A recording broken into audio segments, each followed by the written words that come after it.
Kalvari Lent கால தியானங்கள். ஹல்லேலூயா. கர்த்தர் நல்லவர். இந்த நாளிலே கூட உங்களோடு கூட தேவனுடைய வார்த்தையை பகிர்ந்து கொள்ள கர்த்தர் கொடுத்த இந்த நல்ல வாய்ப்புக்காக கர்த்தருக்கு நான் உள்ளத்தின் ஆழத்திலிருந்து நன்றி செலுத்துகிறேன். IMTVயை சார்ந்தவர்களுக்கும் நான் நன்றிகளை தெரிவித்துக் கொள்கிறேன். இந்த நாளிலே கூட நம்முடைய தியானத்துக்கென்று கொடுக்கப்பட்ட வேத வசனம் ஏசாயா தீர்க்கதரிசன புஸ்தகம் 7ஆம் அதிகாரம் 14ஆம் வசனம். ஆதலால் ஆண்டவர் தாமே உங்களுக்கு ஒரு அடையாளத்தை கொடுப்பார். இதோ ஒரு கன்னிகை கர்ப்பவதியாகி ஒரு குமாரனை பெறுவாள். அவருக்கு இம்மானுவேல் என்று பெயரிடுவாள். அதே வசனம் மத்தேயு 1ஆம் அதிகாரம் 23 சொல்லப்பட்டிருக்கிறது. அவன் இதோ ஒரு கன்னிகை கர்ப்பவதியாகி ஒரு குமாரனை பெறுவாள். அவருக்கு இம்மானுவேல் என்று பெயரிடுவார்கள் என்று சொன்னான். இம்மானுவேல் என்பதற்கு தேவன் நம்மோடு இருக்கிறார் என்று அர்த்தமாம். தேவன் நம்மோடு இருக்கிறார் என்று அர்த்தமாம். பாருங்க, அவருடைய நாமமாகிய இம்மானுவேல் என்கிற நாமத்தை குறித்து தான் இந்த நாளிலே நாம் தியானம் செய்ய போகிறோம். மல்கியா தீர்க்கதரிசி இப்படியா சொல்கிறான், கர்த்தருக்கு பயந்தவர்களுக்காகவும் அவருடைய நாமத்தை தியானிக்கிறவர்களுக்காகவும் கர்த்தருக்கு முன்பாக ஒரு ஞாபக புஸ்தகம் எழுதப்பட்டிருக்கிறது என்று சொல்லியிருக்கிறான். அப்போது இந்த நாளிலே நம்ம இந்த இம்மானுவேல் என்ற நாமத்தை தியானிப்பது நமக்கு மிகுந்த ஆசீர்வாதமாக இருக்கும் என்று நான் நம்புகிறேன். இம்மானுவேல் என்றால் தேவன் நம்மோடு இருக்கிறார் என்ற அர்த்தமாம். வானத்தையும் பூமியும் உண்டாக்கின தேவாதி தேவன் தான் உண்டாக்கின மனுஷரோடு கூட வாசம் பண்ணும்படியாய் விரும்புகிற தேவன். பாருங்க, அவர் எவ்வளவு பெரியவர் பாருங்க. அகிலத்தையும் படைத்த தேவன், வானாதி வானங்களை உண்டாக்கின தேவன் தான் சிருஷ்டித்த மனிதனோடு கூட அவர் வாசம் பண்ணும்படியாய் விரும்புகிறாராம். அவர்கள் ஆதியிலே மனிதனை ஆதாமையும் ஏவாளையும் உண்டாக்கி ஏதேன் தோட்டத்திலே வைத்தபோது அவர்களோடு கூட பேசும்படியாய் பரலோகத்திலிருந்து இறங்கி ஒவ்வொரு நாளும் அவர்கள் மத்தியிலே வருவாராம், அவர்கள் மத்தியிலே உலாவுவாராம், அவர்களோடு பேசுவாராம், அநேக காரியங்களை அவர்களோடு கூட பகிர்ந்து கொள்வாராம். ஒரு நல்ல உறவு இருந்தது பாருங்க தேவனுக்கும் மனிதனுக்கும். மனிதன் சிருஷ்டிக்கப்பட்ட அந்த நாளிலே, ஆனால் மனிதன் கீழ்ப்படியாமை என்கிற பாவத்திலே விழுந்த போது அவனை தேவ சமூகத்திலே வைத்துக்கொள்ள தேவனால் கூடாமல் போயிட்டு பாருங்க. பாவம் செய்தபடினாலே ஆதாமும் ஏவாளும் ஏதேன் தோட்டத்திலிருந்து துரத்தப்பட்டார்கள். தேவனுடைய சமூகத்திலிருந்து துரத்தப்பட்டார்கள். தேவனோடு கூட உள்ள உறவிலே அவர்களுக்கு ஒரு பெரிய இடைவெளி உண்டாயிட்டு பாருங்க. அது நாள் வரைக்கும் தேவாதி தேவன் பரலோகத்திலிருந்து இறங்கி வந்து அவர்களோடு பேசுவார், அவர்களோடு கூட உறவாடுவார். அவர் மனிதனை தேடி வந்தார் பாருங்க. அவன் பாவம் செய்து ஒளிந்து கொண்ட போது கூட அதாமே எங்கே இருக்கிறான் என்று அவனை தேடி கண்டுபிடித்து அவனை பேசின தேவன். அவனை தேடி தேவன் பரலோகத்திலிருந்து இறங்கி வந்தார். ஆனால் பாவம் செய்து அவன் தேவ சமூகத்திலிருந்து துரத்தப்பட்ட உடனே தேவனை தேடி மனிதன் போக வேண்டியதாயிற்று. பலிபீடம் கட்டி அவரை தொழுது கொண்டான். ஆசரிப்பு கூடாரத்துக்கு போய் அவரை தொழுது கொண்டான். ஆலயம் கட்டி அவரை தொழுது கொண்டான். தேவனை தேடும்படியாய் அவன் தேவனை தேடி அவன் வேறு இடத்துக்கு போக வேண்டியதாயிற்று.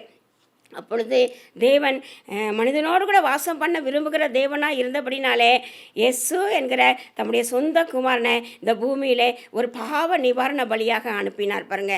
யாரெல்லாம் இந்த இயேசு என்ற தெய்வம் எனக்காக இந்த பூமியிலே வந்து இரத்தத்தை சிந்தி என்னுடைய பாவத்துக்கு பரிகாரமாக மரித்தார் என்று அவர்கள் இயேசுவை ஏற்றுக்கொள்கிறார்களோ அவர்களோடெல்லாம் திரும்பவும் தேவன் உறவு கொண்டு அவர்களை ஆசீர்வதித்து அவர்கள் வாழ்க்கையிலே இணைந்து அவர்களை வழி நடத்தும்படியாய் விரும்புகிறார். இயேசு என்ற தெய்வம் இந்த பூமியிலே வந்ததுக்கு ஒரு நோக்கம் உண்டு. தேவனோடு கூட அந்த இழந்து போன உறவை புதுப்பிக்கும்படியாக தான் இயேசு கிறிஸ்து இம்மானுவேலராய் இந்த பூமியிலே வந்தார் பாருங்க. அப்போ தேவன் மனிதனோடு கூட இருந்து அவன் வாழ்க்கையில இணைந்து கொண்டு அவனை நடத்துவதால் மனிதனுக்கு என்ன ஆசீர்வாதங்கள்? ஒருவேளை பழைய ஏற்பாட்டு பரிசுத்தவான்களை நம்ம கவனித்து பார்ப்போம் என்றால் மிக மிக ஆச்சரியமான காரியங்கள் அநேகவற்றை நம்ம கற்றுக்கொள்ளலாம். நீங்கள் பாருங்கள், ஈசாக்கு என்ற ஒரு தெய்வ மனிதன் இருப்பான். அவன் அவனோட இருந்த தேசத்தில் ஒரு பெரிய பஞ்சம் வந்து விட்டது. அப்பொழுது அவன் என்ன செய்வது என்று யோசித்தான். எகிப்திற்கு அங்கே போய் நம்ம பிழைத்து கொள்ளலாமா என்று யோசித்தான். அந்த சமயத்தில் ஆண்டவர் அவனுக்கு சொப்பனத்திலே பேசுவார், நீ எகிப்துக்கு போக வேண்டாம், நீ இங்கேயே இருந்து பெலிஸ்தருடைய தேசத்திலே இரு, நான் உன்னை ஆசீர்வதிப்பேன், நான் உன்னோடு கூட இருந்து உன்னை ஆசீர்வதிப்பேன் என்றால். ஒரு மனிதனோடு கூட ஆண்டவர் இருப்பார் என்றால் அவனை கைட் பண்ணுவார். என்ன சூழ்நிலையிலும் எந்த சூழ்நிலையிலும் நீ அடுத்த ஸ்டெப் என்ன செய்யணும் என்று சொல்லி அழகாக கைட் பண்ணி கைடன்ஸ் கொடுக்குற தேவன். அப்போது ஒரு மனிதனோடு கூட தேவன் இருக்கிறபோது தேவனுடைய கைடன்ஸ் நமக்கு இருக்கும் பாருங்கள். அது மாத்திரம் இல்லாமல் அவர் ஈசாக்கிடம் சொல்லுவார், நான் உன்னோடு கூட இருந்து உன்னை ஆசீர்வதிப்பேன் என்று சொல்வார். அது போலவே ஈசாக்கு விதைப்பான். அந்த தேசத்தில் பஞ்சம் நிறைந்த காலத்திலே ஒரு விதைப்பான். விதைக்கும் போது அதை 100 மடங்கு அறுவடை செய்ய ஆண்டவர் அவனுக்கு உதவி செய்தார் பாருங்க. 100 மடங்கு 100% பஞ்ச காலத்தில் அவன் 100% அவன் அறுவடை செய்தான். எத்தனை பெரிய ஆச்சரியம் பாருங்க. ஒரு மனிதனோடு கூட ஆண்டவர் தங்கியிருப்பார் என்றால் அவனுக்கு 100 மடங்கு ஆசீர்வாதத்தை கட்டளிடுவார். ஒரு சம்பூர்ணமான ஆசீர்வாதத்தை கட்டளிடுவார் பாருங்க.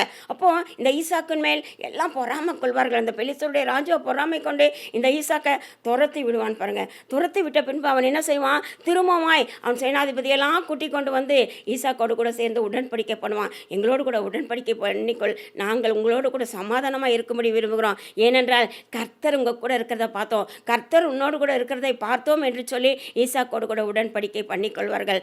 ஒரு மனிதனோடு கூட தேவன் இருந்தால் அவனுக்கு ஒரு கைடன்ஸ் தரப்படும். அடுத்தது அவனுடைய வாழ்க்கையில் ஒரு 100% ஆசீர்வாதம் தரப்படும். அது மாத்திரம் இல்லாமல் அவனுடைய சத்துருக்களும் அவனோடு கூட சமாதானமாகும்படி செய்தார். இன்னும் கொஞ்சம் வேதத்தை நாம் புரட்டுவோம் என்றால் யாக்கோபுடைய நாட்களிலே ஆண்டவர் யாக்கோபிடத்தில் சொல்வார், யாக்கோபே நீ பயப்படாதே, நான் உன்னோடு கூட இருந்து நான் போகிற இடத்துலலாம் உன்னை பாதுகாத்து உன்னை திரும்ப வர பண்ணுவேன் என்றார். அதுபோலவே யாக்கோபு போகிற இடத்துல அவர் தன்னுடைய மாமனாகிய லாபான் வீட்டில் இருக்கும்போதே லாபான் அவனை வஞ்சிக்காதபடிக்கு தேவன் அவனை ஆசீர்வதித்தார் பாருங்க. அவன் வெறுங்கையா இந்த யோர்தானை கடந்து போனான். 2 பரிவாரங்களோடு திரும்பி வந்தான். தன்னுடைய மாமனாராகிய லாபானை பார்த்து யாக்கோபு இப்படியே சொல்வார், ஈசாக்கின் பயபக்திக்குரியவர் மாத்திரம் என்னோடு இராமல் போயிருந்தா நீங்க என்னை வஞ்சித்திருப்பீர்கள், என்னை வெறுங்கையா அனுப்பியிருப்பீர்கள், 10 முறை என் சம்பளத்தை மாற்றினீர்கள், என்னோட கூட ஆண்டவர் இருந்ததுனால தான் நீர் என்னை வஞ்சிக்க அவர் இடம் கொடுக்கவில்லை என்று சொல்வார் பாருங்க. ஒரு மனிதனோடு கூட தேவன் இருக்கும்போது அவனை வஞ்சிப்பதற்கு அவனை ஏமாற்றுவதற்கு ஒருவருக்கும் அவர் அனுமதி கொடுக்க மாட்டார் பாருங்க. அவனை அவர்கள் கண்கள் எதிலே ஆசீர்வதிப்பார். வெறும் கையை கடந்து போன யாக்கோபு 2 பரிவாரங்களோடு திரும்பி வந்தான். அதை தொடர்ந்து நீங்கள் பார்ப்பீங்கன்னா யோசேப்பினுடைய வாழ்க்கையில் அவனோடு கூட கர்த்தர் இருந்தார். அவன் காரிய சித்தி உள்ளவனானான் என்று வேதம் சொல்கிறது. அதை அவனுடைய எஜமானாகிய போத்திபார் கண்டானா. அவன் செய்வதெல்லாம் வாய்க்கிறது, அவன் செய்கிறதெல்லாம் காரிய சித்தி ஆகிறது என்று சொல்லி தன்னுடைய வீட்டு பொறுப்பு முழுவதையும் அவனிடத்தில் ஒப்பு கொடுத்தான். அவன் செய்யாத ஒரு தவறுக்காக சிறைச்சாலையிலே போனான். அப்படி போனாலும் அந்த சிறைச்சாலையிலே கூட யோசேப்போடு கூட தேவன் இருந்தார், கர்த்தர் இருந்தார் என்று வேதம் சொல்கிறது. அங்கே சிறைச்சாலை தலைவனுடைய தயவு அவனுக்கு கிடைத்தது பாருங்க. அவன் ஒரு நாள் பாருங்க எகிப்தினுடைய அதிபதியாய் உயர்த்தப்பட்டான். அடிமையாய் போனவன் அரசாளுகிறவனாய் மாறினான். ஒருவேளை நீங்கள் எந்த சூழ்நிலையில் இருந்தாலும் தேவன் மாத்திரம் உங்கள் கூட இருப்பார் என்றால் எல்லா சூழ்நிலையும் புரட்டி போட ஆண்டவரால முடியும். உங்கள் தலைகளை உயர்த்த ஆண்டவரால முடியும். எந்த இடத்துலலாம் வெட்கப்பட்டு தலை குனிஞ்சிங்களோ, எங்கெல்லாம் உங்களை குற்றம் சாட்டினாங்களோ அங்கெல்லாம் நீங்கள் தலை நிமிர்ந்து அரசாளுகிறவர்களாய் மாற்ற தேவனாலே முடியும். தேவன் மாத்திரம் உங்களோடு கூட இருக்க வேண்டும் பாருங்க. அதற்கப்புறம் யோசேப்பின் நாட்களுக்கு அப்புறம் பாருங்க மோசே என்ற ஒரு பெரிய தலைவன் எழும்பினான் பாருங்க.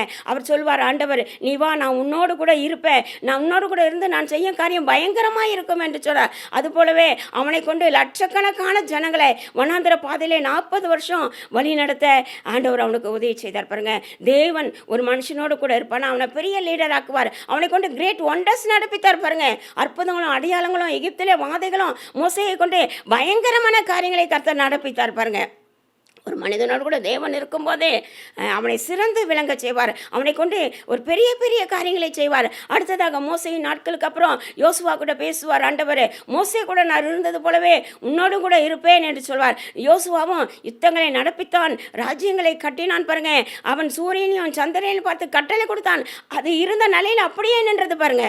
இயற்கைக்கு அப்பாற்பட்ட காரியங்களை செய்ய யோசுவாவினால் முடிந்தது. ஏனென்றால் தேவன் யோசுவாவோடு கூட இருப்பேன் வாக்கு பண்ணினார். அதன்படியே இருந்து அவனை பெரிய காரியங்களை செய்ய வைத்தார் பாருங்க. அதுக்கப்புறம் இன்னும் கொஞ்சம் வேதத்தை நாம் புரட்டுவோம் என்றால் சாமுவேல் என்ற பிள்ளையாண்டனோட கர்த்தர் இருப்பார். வேதம் சொல்கிறது, சாமுவேல் என்ற பிள்ளையாண்டான் வளர்ந்தான், அவனோடு கூட கர்த்தர் இருந்தார், அவனோடு கூட கர்த்தர் இருந்தார். அவன் பெரிய தீர்க்கதரிசியாய் மாற்றினார். சாமுவேல் கர்த்தருடைய தீர்க்கதரிசி தான் என்று தான் முதல் பெயர் சபா மட்டும் எல்லாரும் அறிந்து கொண்டார்களாம். அவனுடைய வார்த்தை ஒன்று கூட தரையிலே விழுந்து போகவில்லையா பாருங்க. ஒரு வார்த்தை கூட தரையிலேருந்து விழுந்து போகவே இல்லையா பாருங்க. உங்களை எல்லார் கண்களுக்கு முன்பாக கனப்படுத்த உயர்த்துகிற தேவனுங்க. உங்கள் கூட கர்த்தர் இருப்பானால் உங்கள் தலையை உயர்த்துவார். ஆவிக்குரிய வாழ்க்கையில் கூட உங்களை எல்லாருக்கும் தலைவனாக வைப்பார். அவர் ஒரு வார்த்தை கூட தரையில் விழுந்து போகவே விடவே இல்லையா கர்த்தர் பாருங்க. சாமுவேல் பெரிய தீர்க்கதரிசியாய் கர்த்தர் மாற்றினார் பாருங்க. அதை தொடர்ந்து ராஜாக்களுடைய காலங்கள், நியாயாதிபதிகளின் காலங்கள், யாரோடெல்லாம் கர்த்தர் இருந்தாலும் அவர்களை கொண்டு பெரிய காரியங்களை செய்தார் பாருங்க. கர்த்தர் வல்லமையான காரியங்களை செய்தார். தாவீதோடு கூட கர்த்தர் இருந்தார். தாவீது புத்திமானாய் நடந்து கொண்டானா, போகிற இடங்களெல்லாம் புத்திமானாய் நடந்து கொண்டான். அதை கண்டு சவுல் பயந்தானா, என்னை விட்டு ஆண்டவர் விலகி போயிட்டார், ஆனால் தாவீதோடு கூட இருக்கிறார் என்று தாவீதை பார்த்து சவுல் பயந்து போனானான் பாருங்க.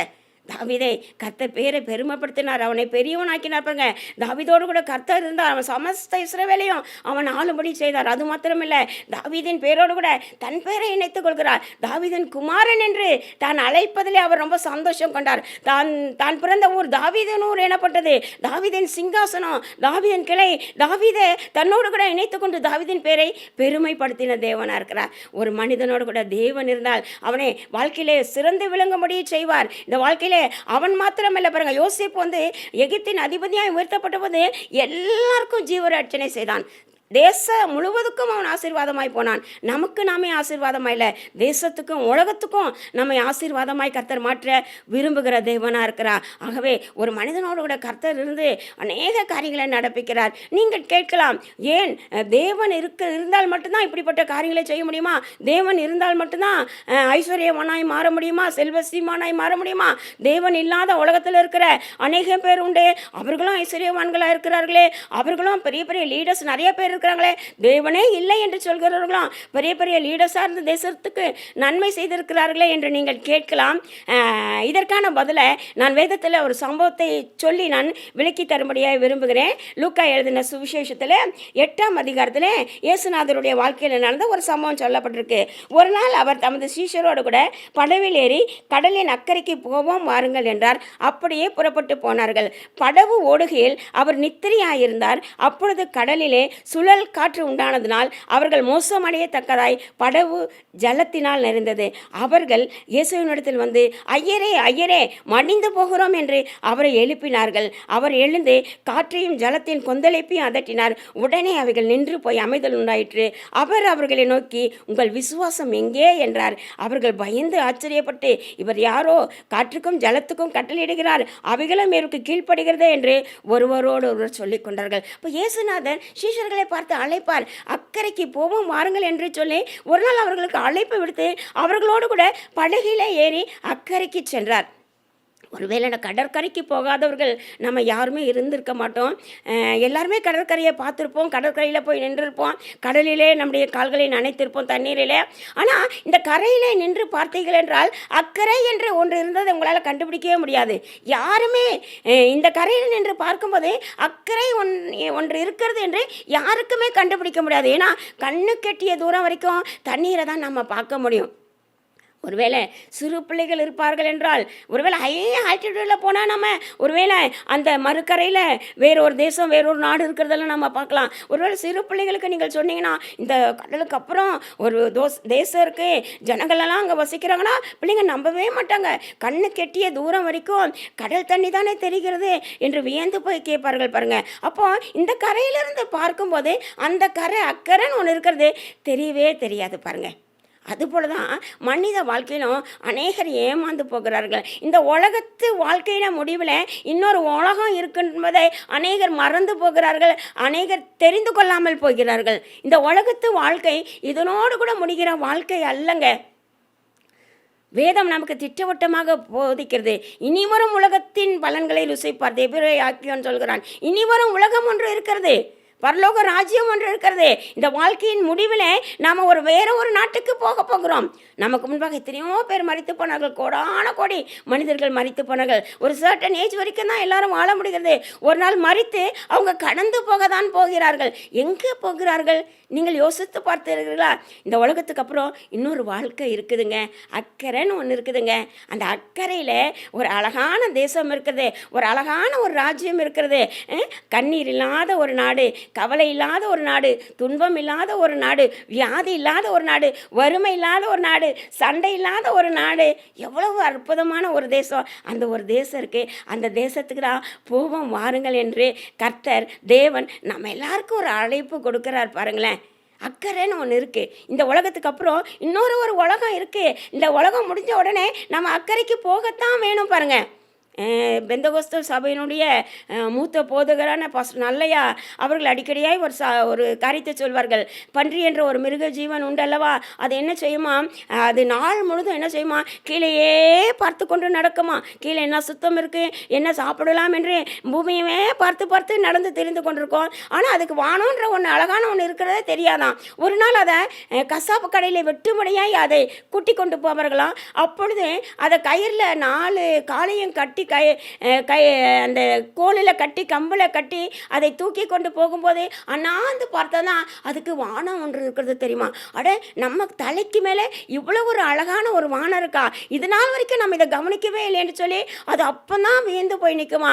ஆனால் அதற்குள்ளாகவே அவருடைய வாழ்க்கை முடிந்து விடுமா. ஒருவேளை இந்த நாளில் நாம் அப்படி தான் இந்த உலகத்தின் காரியங்களே பெரிதாய் நினைக்கிறோம். இந்த உலகத்தில் நம்ம சம்பாதிக்கணும், நம்ம பெரிய ஆட்களாய் மாற வேண்டும், அநேக நமக்கு சொத்துக்கள் சம்பத்துக்கள் வேண்டும், பேர் புகழ் வேண்டும் என்று இந்த உலகத்தின் காரியங்களுக்காகவே அநேக வெள்ளை நம்முடைய நேரங்கள் பிரயாசங்கள் எல்லாம் செலவு செய்கிறோம். ஆனால் இந்த உலகத்துக்கு அப்புறம் இருக்கிற அந்த இன்னொரு உலகத்தில் வாழ்கிறதுக்கு நம்ம எந்த அளவுக்கு நம்மை ஆயத்தம் பண்ணிக்கொள்கிறோம், அங்கே நம்ம போய் வாழ்வதற்கு என்ன நமக்கு தகுதிப்படுத்தி கொள்கிறோம் என்பதை இந்த வேலையில் நம்ம சிந்தித்து பார்க்க வேண்டும். அக்கறைக்கு பாவம் வாருங்கள் என்று சொல்லி இயேசு சீஷர்கள் அழைத்தார்.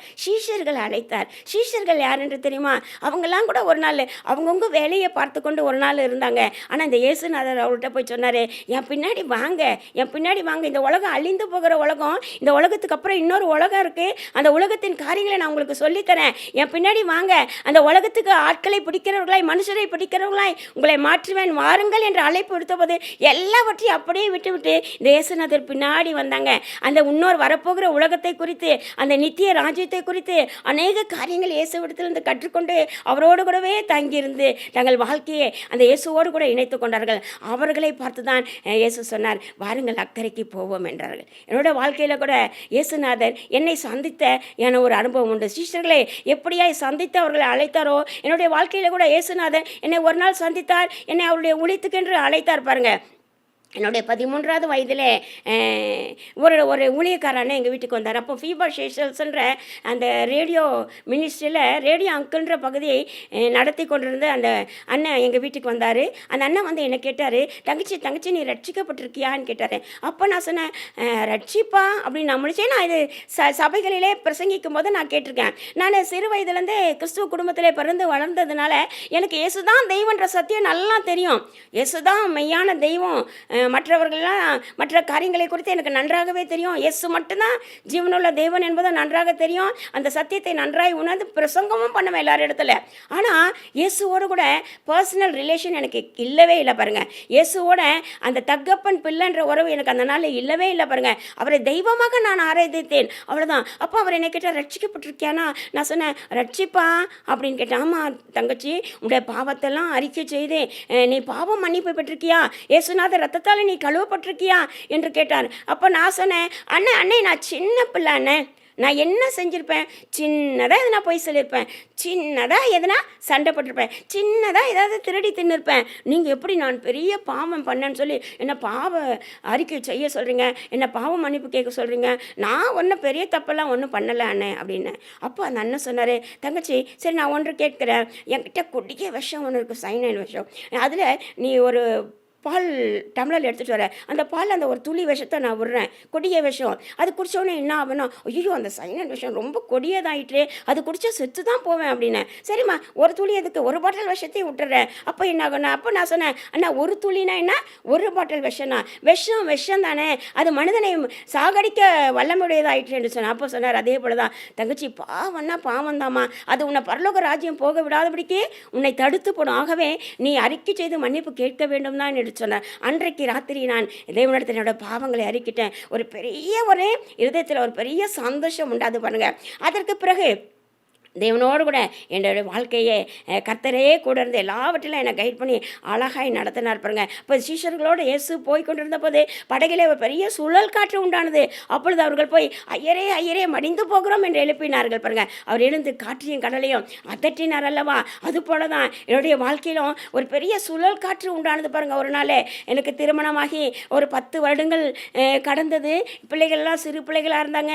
என்னுடைய கணவர் சிஎம்சி மருத்துவமனையிலே வேலை செய்தவராக இருந்தார். நான் சென்ட்ரல் கவர்மெண்ட் போஸ்ட் ஆஃபீஸில் வேலை செய்து கொண்டிருந்தேன். அந்த சமயத்தில் என்னுடைய கணவருக்கு பயங்கரமான ஒரு சிக்னஸ், சரியானபடி டயக்னைஸே பண்ண முடியாத அளவுக்கு பயங்கரமான சிக்காயிட்டார். சிஎம்சியில் ஸ்டாஃப் தான் அவரே.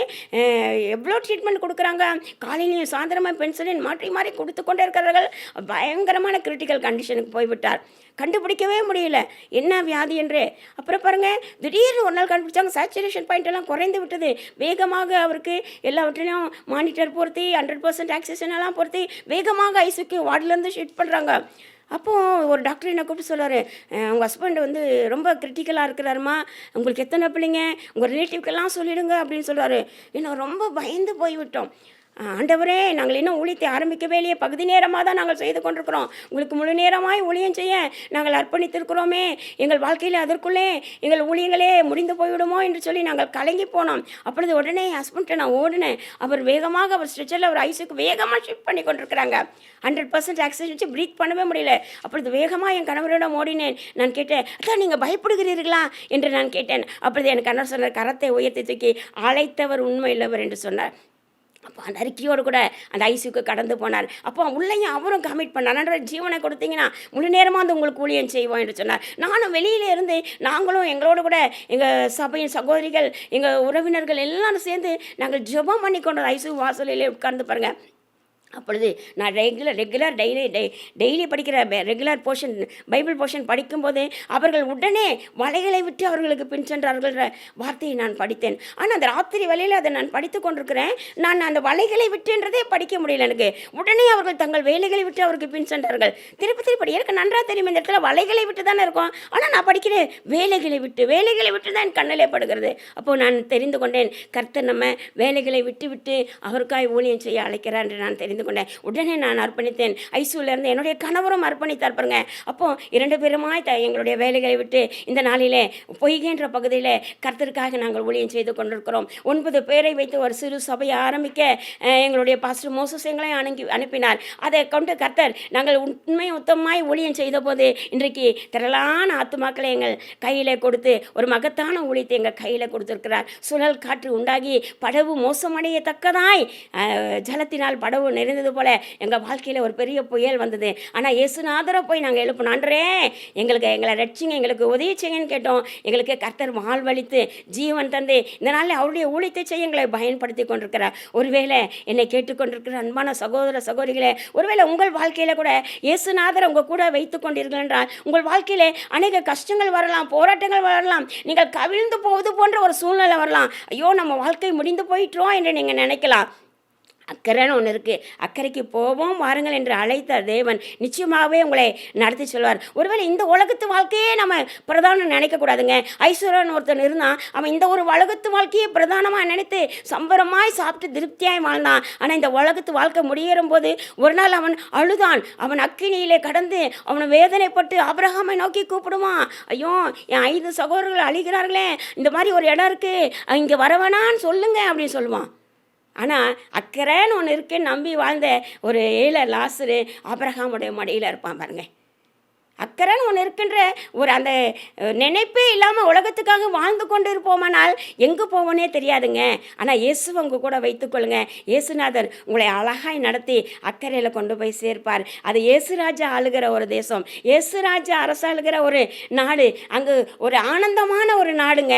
அந்த நாட்டுக்கு போனேன்னா, அந்த அக்கறைக்கு போனேன்னா இயேசுநாதர் உங்கள் வாழ்க்கையில் இருந்தால் தாங்க உங்களை முடியும். ஆகவே தான் ஆண்டவர் சொல்கிறாரு, இம்மானுவேல் தேவன் நம்மோடு இருக்கிறார் என்று அர்த்தமா.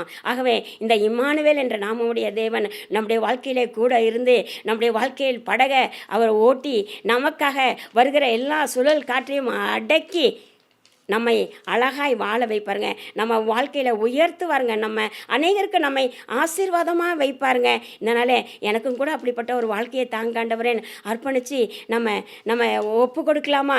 ஒப்பு கொடுக்குற யாரையும் கர்த்தர் அல்ல தட்டுகிறவரே அல்ல. என்னிடத்துல வருகிற ஒருவனையும் நான் புறம்பே தள்ளுவதில்லை என்று தேவன் சொல்லியிருக்கிறார். ஆகவே உங்களை எல்லாரும் ஏற்றுக்கொள்கிற தேவன் அவர். யாராக இருந்தாலும் எனக்கு இந்த உலகத்துக்கு அப்புறம் இருக்கிற அந்த உலகத்து வாழ்க்கையில் நான் உம்மோடு கூட வாழணும், இயேசுநாதரே உங்கள் கூட வாழணும்னு கேளுங்க. அவர் தான் அந்த உலகத்துக்கு போகிற வழி. அவர் தான் வழிங்க. அவர் நமக்கு வழிகாட்டி அழகாக இந்த உலகத்துக்கு கொண்டு போவார். அழிந்து போகிற இந்த உலகத்துக்காக பாடுபட வேணாம். நித்தியமான உலகத்துக்கு நம்மை வழி நடத்துகிற அந்த இம்மானுவேல் என்ற தேவனிடத்தில் நம்முடைய வாழ்க்கையை நம்ம ஒப்பு கொடுக்கலாமா? கண்களை மூடி ஜெபிக்கலாமா? நல்ல ஆண்டவரே, நன்றி செலுத்துகிறோம். ஆண்டவரே, இம்மானுவேல் என்ற நாமத்தை நாங்கள் இந்த நாளிலே தியானிக்கும்படியாய் எங்களுக்கு நீங்கள் பாராட்டின உடைய கிருபைகளுக்காக உள்ளத்தின் ஆழத்திலிருந்து நன்றி செலுத்துகிறோம். ஆண்டவரே, ஒரு மனிதனோடு கூட தேவன் இருப்பார் என்றால் அவனை எப்படியெல்லாம் ஆசீர்வதிப்பார் என்று பார்த்தோம். ஆண்டவரே, அக்கறைக்கு போவோம் வாருங்கள் என்று அழைத்த இயேசு ஆண்டவரே, படகு மோசமடையத்தக்கதாய் ஜலத்தினால் நிறைந்தால் ஆண்டவரே, காற்றையும் கொந்தளிப்பையும் அதட்டி அந்த படகை கரை சேர வைத்த தேவன் நீங்க. ஆண்டவரே, எங்க வாழ்க்கையில எப்படிப்பட்ட புயல் எழும்பினாலும் அலைகள் எழும்பினாலும் ஆண்டவரே, எல்லாவற்றையும் அமர்த்தி போட வல்லமுடைய தேவன் நீங்க. ஆண்டவரே, உங்க மேல விசுவாசத்தோடு கூட நாங்க வாழ உதவி செய்யுங்க. சீஷர்களை பார்த்து கேட்டீங்களே, உங்கள் விசுவாசம் எங்கேன்னு கேட்டீங்களே. ஆண்டவரே, இந்த வசனத்தை கேட்டுக்கொண்டிருக்கிற ஒவ்வொருவருடைய விசுவாசமும் பெருகட்டும். நான் ஆராதிக்கிற தேவன், நான் சேவிக்கிற தேவன் என்னை அழகாய் அக்கறைக்கு கொண்டு போக வல்லமுடையவர் என்று சொல்லி உம்மை நம்பி உம்மை சார்ந்து வாழ நீங்கள் உதவி செய்ய வேண்டுமாய் கூட ஜெபிக்கிறோம். எங்களை முழுதுமாய் தாழ்த்துகிறோம், ஒப்பு கொடுக்குறோம். துதிகன மகிமையெல்லாம் உமக்கே செலுத்துகிறோம். மீட்பர் இயேசு கிறிஸ்துவின் நாமத்தில் கேட்கிறோம் பிதாவே. ஆமேன், ஆமேன். ஹல்லேலூயா. கர்த்தர் உங்களை எல்லாரையும் ஆசீர்வதிப்பாராக. ஆமேன்.